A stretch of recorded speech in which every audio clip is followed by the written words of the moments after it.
ในหาบ้านของเมืองละม้ำแขวงเซกองได้รับการช่วยเหลือจากองค์การอาหารโลกภายใต้การสนับสนุนโครงการกสิกรรมเพื่อโภชนาการระยะ2เฮ็ดให้ชุมชนก็คือประชาชนได้มีความรับรู้เข้าใจเรียนรู้วิธีการแปรรูปอาหารที่หลากหลายเพื่อโภชนาการสนองอาหารให้กินยาวนานท่านโดลาไซยโลบผู้อำนวยความสะดวกโครงการกสิกรรมเพื่อโภชนาการขององค์การอาหารโลกประจำเมืองละม้ำแขวงเซกองได้ให้สัมภาษณ์ต่อสื่อมวลชนในวันที่17 ธันวาคมผ่านมาที่บ้านดังกล่าวว่าโครงการกสิกรรมเพื่อโภชนาการได้เริ่มจัดตั้งปฏิบัติมาอยู่เมืองแห่งนี้แต่ปี 2019 ในเป้าหมายมี25บ้านแต่การจัดตั้งปฏิบัติกิจกรรมแปรรูปอาหารมีทั้งหมด5บ้านคือบ้านกะสังกลางบ้านน้ำเหียงบ้านห้วยอาวังสร้างบ้านตุยลานบ้านละวิลำพันธ์ในปี 2025 ซึ่งเป็นครั้งทำอิฐในการจัดกิจกรรมดังกล่าวมีผู้เข้าร่วมทั้งหมด15คนซ้าย3คน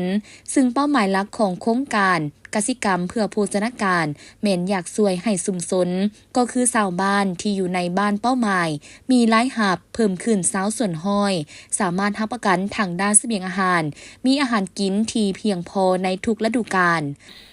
การจัดตั้งปฏิบัติโครงการของเฮานี้เนาะแม่นเริ่มต้นจากผลกระทบของโควิดเนาะในช่วงปี 2019 แล้วหลังจากนั้นทางรัฐบาลเพิ่นก็ได้ทุนสนับสนุนจากองค์การค้ำประกันเสบียงอาหารโลกในการจัดตั้งปฏิบัติโครงการซึ่งเป้าหมายหลักๆของโครงการเฮานี้แม่นอยากช่วยให้ชุมชนหรือว่าชาวบ้านที่อยู่ในบ้านเป้าหมายมีรายรับเพิ่มขึ้น 20% และก็สามารถค้ำประกันทางด้านเสบียงอาหารเนาะหมายความว่ามีอาหารกินที่เพียงพอในทุกฤดูกาลแล้วก่อนเฮาสิลงมาจัดตั้งปฏิบัติโครงการนี้แม่นเฮาสิได้ลงวางแผนบ้านซึ่งในนั้นต้องมีผู้เข้าร่วมอย่างน้อย 85% ขึ้นเมื่อหลังจากวางแผนบ้านแล้วเฮาสิมีการฝึกอบรมเกี่ยวกับเวียกโภชนาการให้กลุ่มเป้าหมายครัวเรือนที่มีเด็กต่ำกว่า2ปีหรือเด็กต่ำกว่า1,000 วันซึ่งในนั้นพวกเฮาก็ได้สนับสนุนงบประมาณให้แก่ครัวเรือนคือครัวเรือนหนึ่ง2,500,000 กีบหรือ$120ที่มีที่นอนในกลุ่มประมาณนั้นแล้วนอกจากเวียกโภชนาการแล้วพวกเฮายังเว้าถึงเวียกกสิกรรมที่ให้เขาเจ้าสร้างส่วนครัวหรือว่าปลูกเลี้ยงขนาดน้อยสำหรับการบริโภคภายในครัวเรือนแล้วนอกจากส่งเสริมด้านการกสิกรรมแล้วพวกเฮายังส่งเสริมเรื่องการรักษาและถนอมอาหารเช่นการแปรรูปอาหารคือที่เฮาได้ฝึกในมื้อนี้เนาะสาเหตุที่เฮามีการแปรรูปอาหารก็เนื่องจากว่าในบ้านหรือว่าในเขตเมืองละมามของเฮานี้มีหลายบ้านที่ปลูกพืชผักได้แต่ได้บางฤดูเนาะแล้วเขาเจ้าเวลาเขาหมดฤดูนั้นแล้วเขาจะบ่มีอาหารการกินฉะนั้นแล้วการแปรรูปอาหารจะเป็นส่วนหนึ่งในการเฮ็ดให้เขาเจ้าสามารถถนอมอาหารหรือรักษาอาหารไว้กินที่ได้ดนกว่าเจ้าและก็มีอาหารที่หลากหลายในการบริโภคในแต่ละฤดูกาลเจ้าพร้อมนี้ท่านนางจันโทมงคุณวิไลห้องผู้ประสานงานโครงการกสิกรรมและสิ่งแวดล้อมประจำเมืองละม้ำแขวงเซกองยังได้ให้สัมภาษณ์ว่า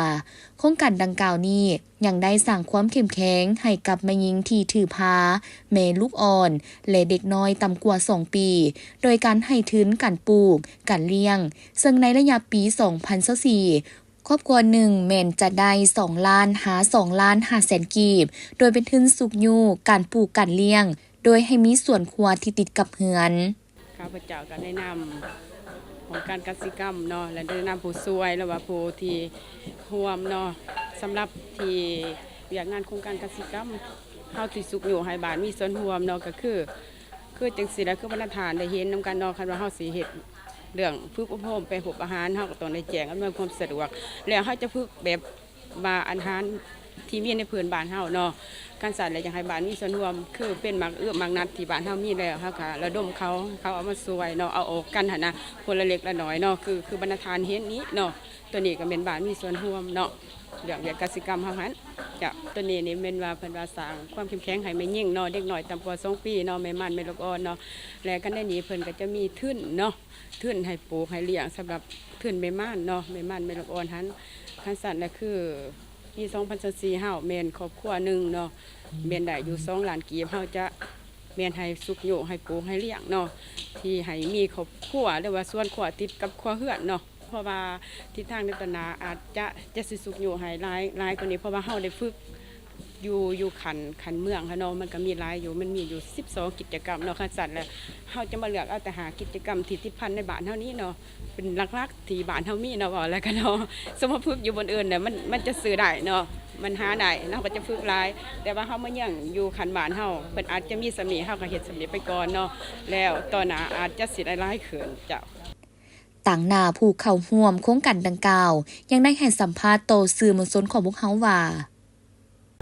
ถือว่าจากโครงการนี้ที่ว่าได้เรียนรู้หลายอย่างเช่นการแปรรูปอาหารที่ว่าจากเมื่อก่อนเนาะคือตัวอย่างคือมะกล้วยเนาะสุกแล้วก็กินแล้วก็หมดบาดเดียวเนาะ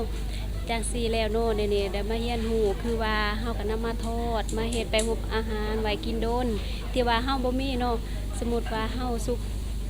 นี่ก็ได้กินหลายมื้อต่อไปนะได้กินตลอดปีเฮ็ดกวนมักนาดสมมุติเนาะคือยามมักนาดมันก็จะมีฤดูฝนเนาะถ้าว่าในเมื่อก่อนเฮาก็บ่ได้เรียนรู้ว่าจะเฮ็ดแบบใดมาเดี๋ยวนี้ได้เรียนรู้ว่าจะเฮ็ดกวนมักนาดไว้กินดนเฮาเฮ็ดหลายสามารถขายเป็นสินค้าหารายได้ทางครอบครัวยังบ่ทันจำหน่ายเธอ กำลังได้ฝึกการเรียนรู้แปรรูปอาหารมีความรู้สึกภาคภูมิใจหลายที่ว่าได้เป็นผู้อำนวยความสะดวกคันบ้านและก็ได้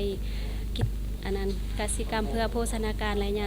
2ที่ได้ฝึกอบรมการแปรรูปอาหารที่ว่ารู้สึกภาคภูมิใจหลายที่สุดที่เรียนรู้หลายอย่าง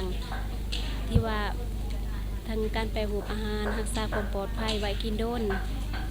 ถือว่าในปัจจุบันนี้ดีหลายขึ้นแบบว่า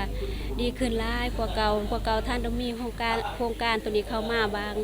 บางแม่และเด็กบางคนก็จะขาดสารอาหารแต่โครงการนี้เข้ามาแต่บางคนก็แต่ว่า90%สันซะเนาะได้สมบูรณ์แบบได้กินอาหารที่มีทางด้านโภชนาการหลายที่หลากหลาย